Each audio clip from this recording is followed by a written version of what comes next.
Good question comes from Steve, who asks, since Donald Trump has been indicted but not convicted, is he still allowed to run for president? Well, yes, he is. In fact, no matter how that case is resolved, he'll still be eligible to run. The qualifications to run for president in the United States are clear. They don't say anything about criminal convictions. You must be a natural-born citizen of the United States, be at least 35 years old, and have been a resident of the United States for 14 years. Now, if someone is impeached while in office, it is possible for the U.S. Senate to also prevent them from running for office again if they vote to convict. They could also choose to remove that person from office, but leave the possibility of running again open for them.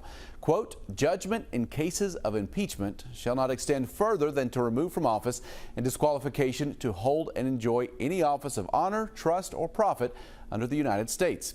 Now, while former President Trump was impeached twice, both times he was acquitted by the Senate, so he is still eligible to run for office. If you have a good question, you can email goodquestion@wkyt.com.